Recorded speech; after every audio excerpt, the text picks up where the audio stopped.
Hey, it's Corey here with you at the fellowship again. This is a song called The Sea.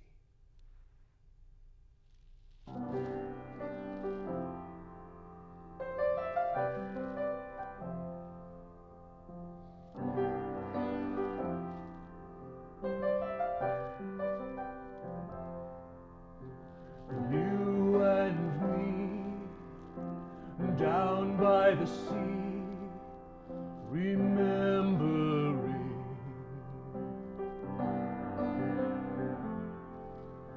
sparkling vast, future past, everything.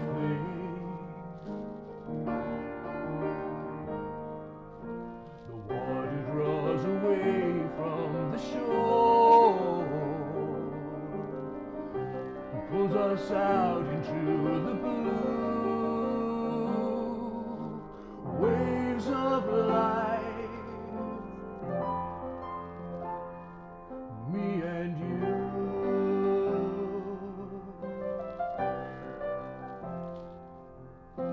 You and me, sailing free, remembering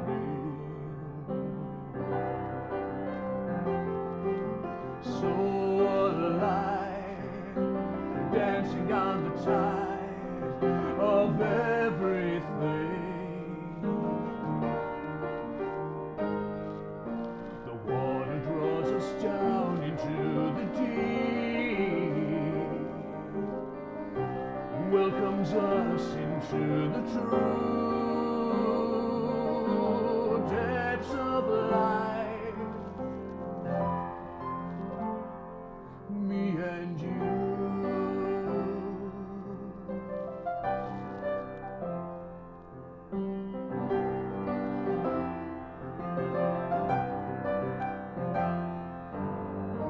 Now like birds that fly through the endless sky, we dive through these bottomless depths, surging love's release, waves of blessed peace. We're going back home again. Hand in hand we flow through this undertow that pulls us down further and further within into everything. We are everything.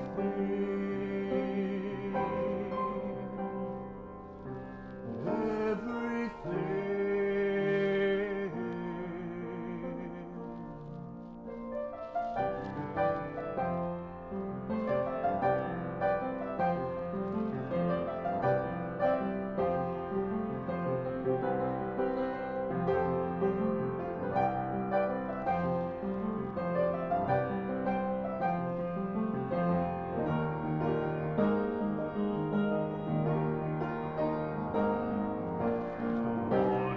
Us all into itself.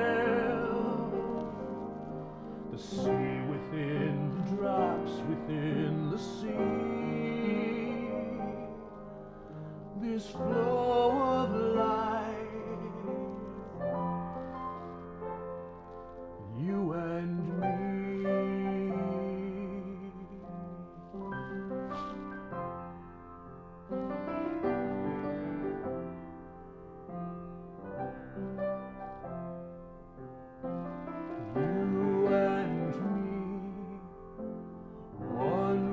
The sea with everything.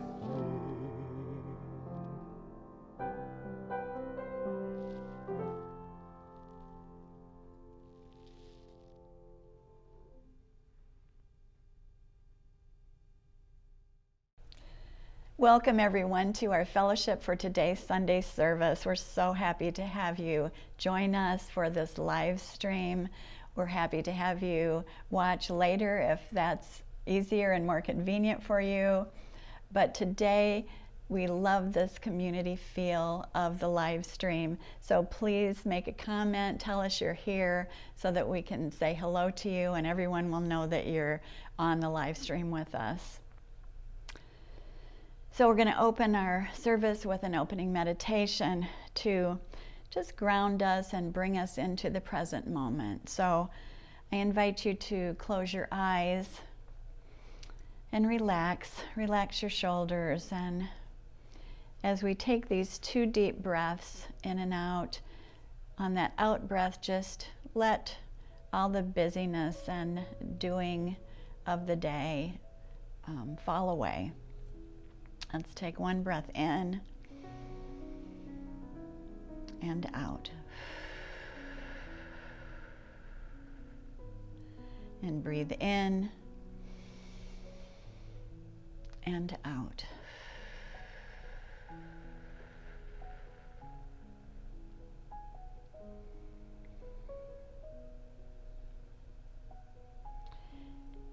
So in this moment, we bring our full attention to the one divine loving presence, the essence of love that surrounds us and moves through us, as us, into this world. Let us begin our time together in deep gratitude,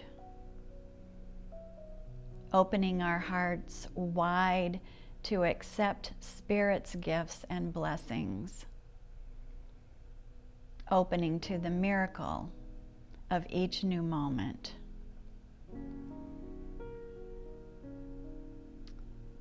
We are intentionally aware that each thought, feeling, and action sets into motion the divine creative process in the best interest of all. And our hearts are filled with gratitude, and we can experience that magical flow of divine love. Let us together in our fellowship community collectively reach out to all beings, extending kindness and compassion and love to all where healing is needed. Let us support all hearts and minds as they awaken to their true nature. And with grateful hearts, we say thank you, knowing deep, deep in our hearts that all is well. And together we say, and so it is, and so it is. Thank you so much. I have a reading for you today from one of my favorite books, a Mark Nepo book called The Book of Awakening.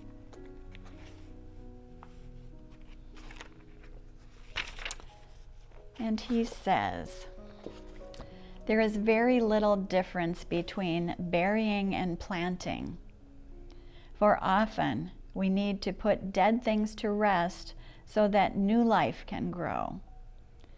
And further, the thing put to rest, whether it be a loved one, a dream, or a false way of seeing, becomes the fertilizer for the life about to form. There is always grief for what is lost and always surprise at what is to be born.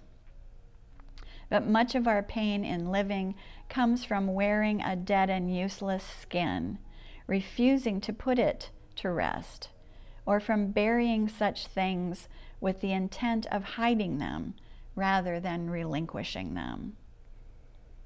For every new way of being, there is a failed attempt mulching beneath the tongue.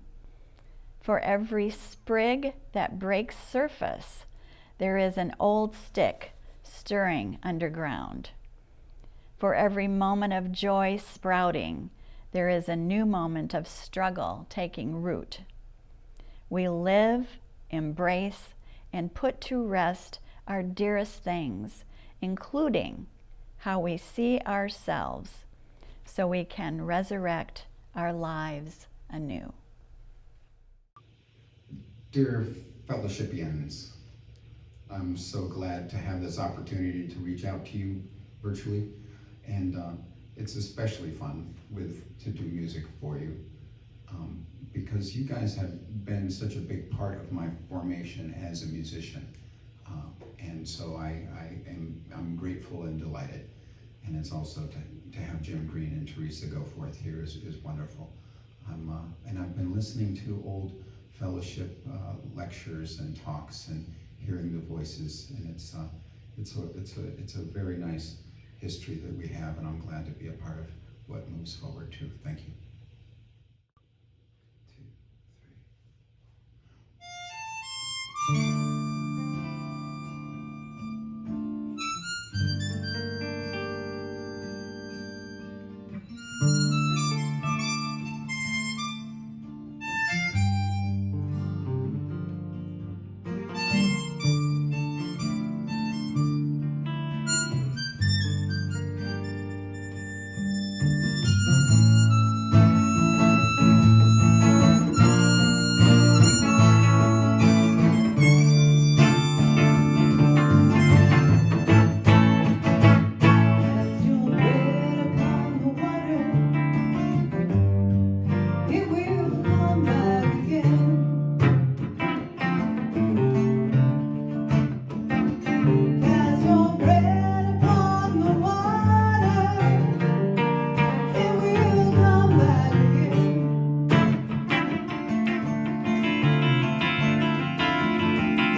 this is the time in our service where we take a moment to pause and be grateful. Grateful for our blessings and gifts. We're entering now the season, November and December. These seasons come around each year and remind us that we are abundant and remind us to share our abundance and the gifts that come from that sharing. And we are so grateful to all of you who share with the fellowship. We thank you so much for your generous donations. And so now I'd like to invite you to read with me the blessing of our tithes and offerings that you'll see on the screen. The light of divine love shines eternally, blessing and multiplying our tithes and offerings. I joyously give, knowing I always have enough to share and to spare. Thank you again for all of your generous donations.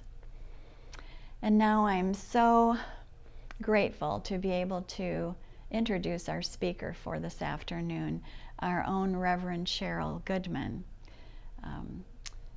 ordained by the fellowship, having been through our Fellowship School of Ministry.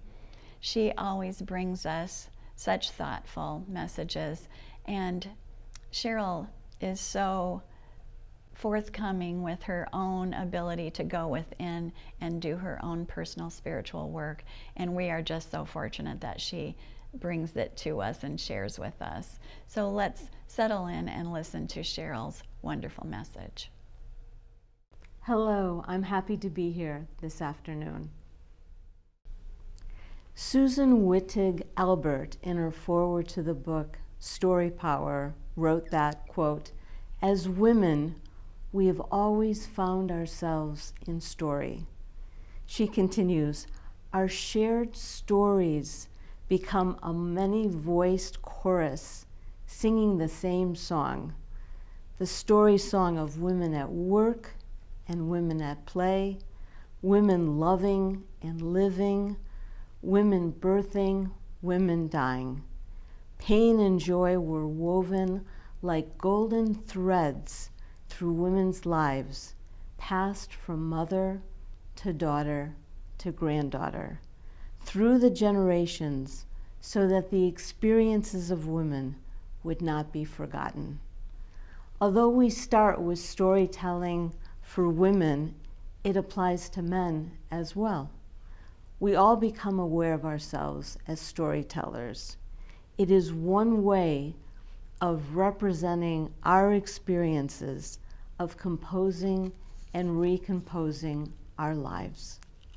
Psychologists tell us that storytelling is deeply healing and that we can heal from trauma, illness, or loss as a result of telling our stories. Sometimes our stories are positive and constructive, offering us up to a generous and loving universe. But sometimes they are traumatic and painful, reflecting a universe that is more harmful than safe. Understanding that our stories can open us up to radical retelling and revision that can help us begin to heal from the wounds that experience necessarily inflicts upon us as we grow and change. Albert says that, quote, "When I can see the difference between the event and my story about it, I can begin to glimpse the many creative means by which I author my life. I become aware that my experiences, like stories, have a beginning, a middle, and an end. And we can soften the old scar tissue and soothe bitter hurts by the simple act of telling our stories. And healing is not just our own healing. When it is shared, it is the healing of all people." End of quote. I really didn't know this truth of healing from sharing our stories. You see, I grew up in a family where there was trauma inflicted upon me as the oldest of 3 sisters. When I began to re-experience some of the trauma many years ago, my sisters didn't believe it happened, so there was a rupture and we didn't speak for 25 years. I have told you previously about a reconciliation last year, and we are now attached again as a family, but I still don't trust that I could bring up what I experienced without causing a lot of damage to the relationship. We got together recently, and my youngest sister was reminiscing about our mother, and I suddenly remembered an instance whereby my mother told my father she wanted to put me in foster care when I was 13 years old. My sisters back then were listening and giggling in the hallway, and I could hear my father say that that was not going to happen. From there, I told them about frequently coming home from high school and my mother getting my father's belt and whipping me for something that I really can't remember now. My sisters got quiet, and they didn't say anything, although I could tell they were thinking it over, trying to determine whether it happened to them too. I've always been fascinated by the concept of storytelling, and I have 2 main storylines in my life. One was before the age of 45, in which I thought my family was like most families, with a little bit of crazy making thrown in, but still with a sense of being normal. And one after the age of 45, when I began to remember real trauma from both of my parents that was extreme, and my sense of safety was completely shaken. The cracks in my family's foundation were severe, but I realized then, and certainly now, that I was the author of my story, and I could claim the power to define what something means and to take charge of the ways my life of events impact me and influenced how I move forward. Sandra Marinella writes in her book, The Story You Need to Tell, quote, that when something happens that shakes us out of the day-to-day storytelling we count on, we are propelled into new territory where we have to articulate a new story in order to make a new life. She continues that when things happen that are unexpected, challenging or traumatic, we survive, but the storyline we were following is shattered. Untold stories don't go away. They morph into volatile emotions and can cause ruptures in relationships, perhaps causing ill health, and can contribute to a growing sense that our lives are disintegrating into chaos. Marinella writes that there are 5 stages of writing to heal and change. Number 1, experience your pain and grief. Number 2, break your silence and find your voice. 3, accept and piece together a difficult or broken story. 4, find meaning or make sense of this event or story. And 5, rewrite your story and find ways to reconnect with your well-being. She says that your personal writing can heal, grow, and transform your life. Give your words permission to change you. The psychologist James Pennebaker has been examining the role of expressive writing and its potential healing benefits for working with traumatic memories for decades. Pennebaker and his team have found that just 15 minutes of writing per day is the right amount for an expressive writing exercise. He also found that to write for 15 minutes for 4 consecutive days deepens the story. When the participants compare the traumatic experience they had at the time of the event, when the event occurred, and with the thoughts and feelings they have now about what happened, they reported the greatest healing. It's important to note that while most participants report feeling sadder immediately following the writing, after a few days, they report an increased sense of ease and well-being. Anne Frank says, quote, "I can shake off everything as I write. My sorrow disappears. My courage is reborn." End of quote. In the book, Recreating a Life, Diane Millis raises the question, what is your life story in 6 words? Thich Nhat Hanh answers it with these words, quote, "I have arrived, I am home," end of quote. I would answer that question with, I am safe, I am loved. And for me to include safety in my story shows the power of revision from the trauma. Marinella says that we can change our story and our lives with a simple process called story editing, and it is defined as, quote, "techniques designed to redirect people's narrative and themselves in a way that leads to lasting changes in behavior," end of quote.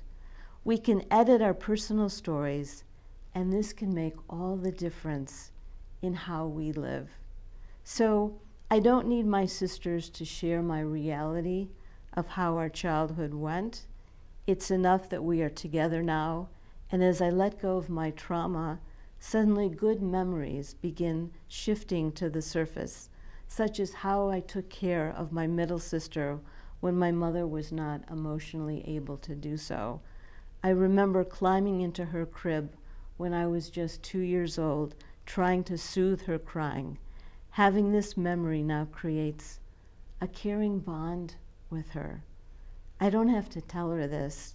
It's enough that I can feel my love for her that goes back to when she was a baby. Whatever happened in your life, you survived.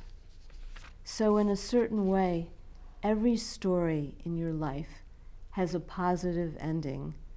We're here to tell about it and to enlighten our listeners.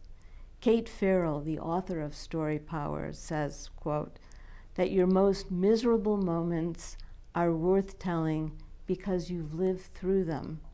Storytelling is not only about the good times, it's about telling that all the times worth remembering in your life. Farrell continues by saying that once you've gathered your personal story materials, what will you do with them? First, you can realize that you're interesting. Your life is full of feelings, color, drama, beauty, fear, dread, joy, misery, or pain. Some people feel they are boring or don't have any stories to tell. I had a friend once say that her life really had no meaning in that she really didn't accomplish anything. Her husband had an international reputation as a forensic scientist, but when I tried to point out her accomplishments in her life, raising 2 wonderful children, holding down a technical position on campus, traveling around the world, and being a loving, calm presence, she still didn't believe she had anything to offer. If only I could have gotten her to tell me the stories of her life, then maybe she would have seen the value she presented. So what if you're holding on to stories that leave us feeling resentful, angry, and unloved? They contribute to a view of ourselves as victims and cost us our faith. Yet we travel with them constantly. Greg Kretsch, author of Question Your Life, says, we travel with them because either we don't recognize them for what they are, or because we don't know how to get rid of them. In his book, he talks of a process of repacking the suitcase. It's called Nikon, like the name of the camera, and it's a process of self-reflection. So to start, he asks, are you willing to question your story? It's not easy. For some of that story is a big part of our identity. He says that we don't easily give it up. If we give up our story, then who are we? If we are no longer a victim, who would you be? Nikon is primarily built on a foundation of 3 questions, which are based on the concept of a relationship as the basis for reflection. The first 2 questions are, what have I received from, and you fill in the blank, and 2, what have I given to, and again you fill in the blank. You're just looking at the give and take in a relationship. The third question is more challenging and offers an opportunity to put yourself in the other person's shoes. More specifically, what is their experience dealing with you? So 3, the third question, what troubles and difficulties have I caused, and whatever person that is? By using a relationship as the subject of my reflection, I have a framework for questioning and answering questions in my life. So when my sister asked me why my mother was thinking of putting me in foster care, I could honestly say that I was verbally defiant when communicating with her, and I now had a framework for understanding her extreme frustration with me. I've also found that with the reconciliation with my sisters, I can forgive my father too. I don't think of my life story anymore as a victim, and this is because I've revised my story to being the heroine of my life. We can edit our lives by editing our own difficult life stories. So I'd like to end with this quote from Jim Rohn, who says, quote, your life does not get any better by chance. It gets better by change. Thank you. 1, 2, 3, 4.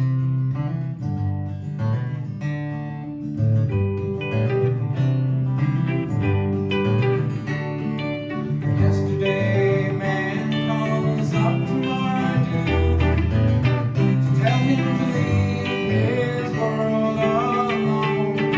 Shouts into the answering machine. Tomorrow dude's never home.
watch that Lord, you please keep away.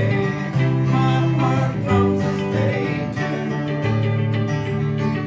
Right here, right now. Breathe in, breathe out. Right here, right now.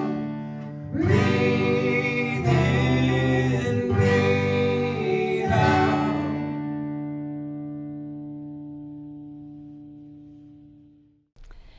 We've really enjoyed a wonderful, wonderful service this afternoon, and I want to thank everyone for their participation. Corey Williams, we always are so appreciative of your beautiful music.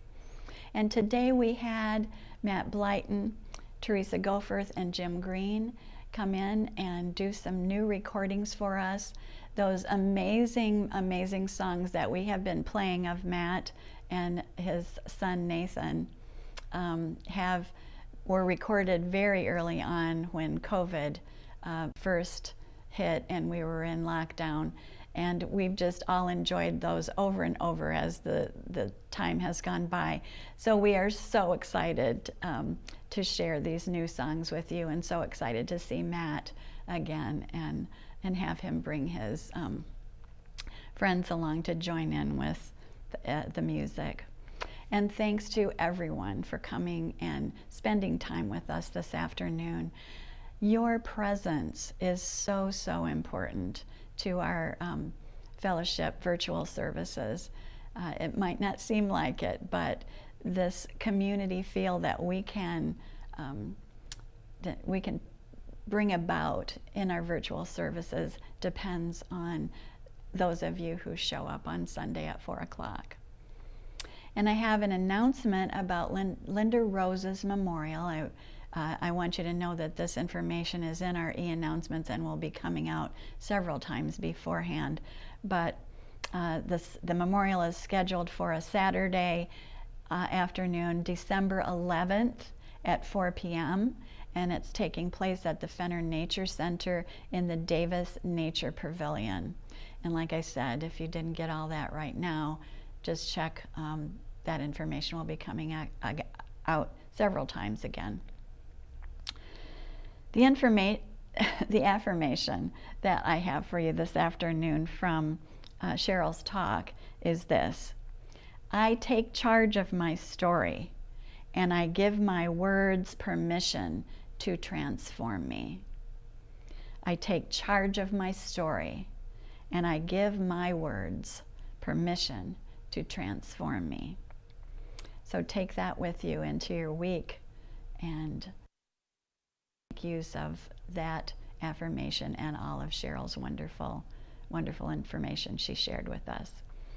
And now it's time to get into our big, beautiful virtual Peace Circle. I say every week it's getting bigger and bigger, and I'd like all of us to just visualize that as we invite those from all over our planet to join in, come into the circle, hold our hands as we sing together our peace song, close with our closing blessing. Please know that you are so loved and so welcome here at the fellowship, and we look forward to seeing you next Sunday.